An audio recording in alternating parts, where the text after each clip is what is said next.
Opisyal ng pinasinayaan ng Metropolitan Manila Development Authority o MMDA sa pakikipagtulungan ng Department of Information and Communication Technology o DICT ang integrasyon ng Non-Contact Apprehension Policy o NCAP online violation at payment system sa pamamagitan ng eGov Super App kung saan kapag dulot ito sa mga motorista na may seguridad, accessible at centralized platform para sa checking and managing traffic violations.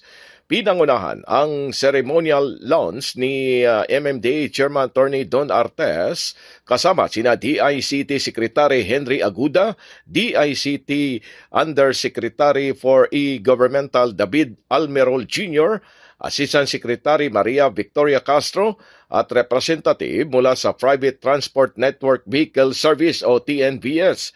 Sa kanyang welcome remarks, sinabi ni Artes na ang integration support ang pagpupursigi ng national government upang ang serbisyo publiko ay mas accessible sa pamamagitan ng digital innovation. Paliwanag pa ni Artes na ang MMDA May Huli Ka website ay nakapagtala na ng mahigit sa 15 milyong site visits, mahigit 11 milyon traffic violations check, at mahigit sa 2.7 million unique users kung saan sumasalamin ito na dumarami na ang bilang ng mga Pilipino na yumayakap sa digital government services dahil sa kanilang accessibility at convenience. Dagdag pa ni Artes na niniwala ang MMDA na ang teknolohiya ay nagiging mas episyente sa serbisyo publiko. Yun na po yung direction naman ng aming agency na mag-digitalize na tayo, mag-NCAP, para yung aming po mga enforcers, ang magiging concentration na lang ay traffic management. Kasi kung napupunan nyo rin naman, ang instructions kasi namin sa aming mga enforcers, hindi kayo nasa karsada para manghuli. So ayoko po nung nag-aabang sa karsada, lalabas sila nagtatago, yung tinatawag namin mga abangers na nagtatago sa dilim, sa likod ng mga poste. Tapos panghihintay mag-violate ang motorista, tapos biglang lalabas. Medyo nami-minimize na namin yung complaint na ganyan dahil na talagang pinagbabawal namin. Ang ano namin is guide ang motorista sa tamang pagsunod sa batas trapiko.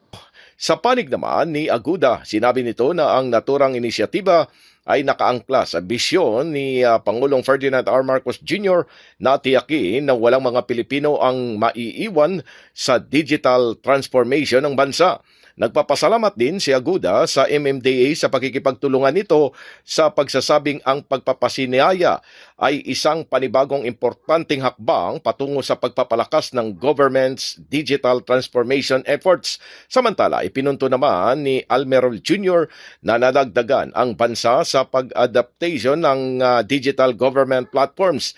Dagdag pa ng opisyal na ang eGov's PH Super App ay umaabot na sa 60 million downloads, 55 million verified users at 955 million transactions kung saan ang tagumpayan niya ng integrasyon ay nagiging posible sa pamamagitan ng close collaboration sa pamagitan din ng MMDA at DICT technical teams kung saan naglaan ng 6 na buwan para i-develop ang naturang systems.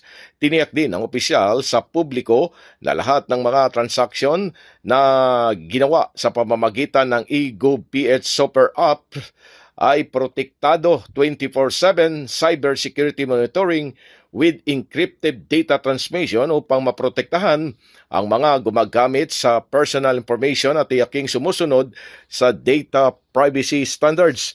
Sabay-sabay ang mga opisyal sa pagpindot ng ceremonial pressing of the button, hudyat ng pagpapasinaya ng MMDA NCAP online violation at payment systems ng eGov Super App. Binigyan din pa ni Artes na sa pamamagitan ng integrasyon ang mga motorista ay conveniently verify NCAP apprehension records, monitoring details, check payment status at access related services anumang oras at saan mang lugar. Pilipinas, mula sa MMDA, Silvestre Rambulabay, Radyo Kayo Manggi.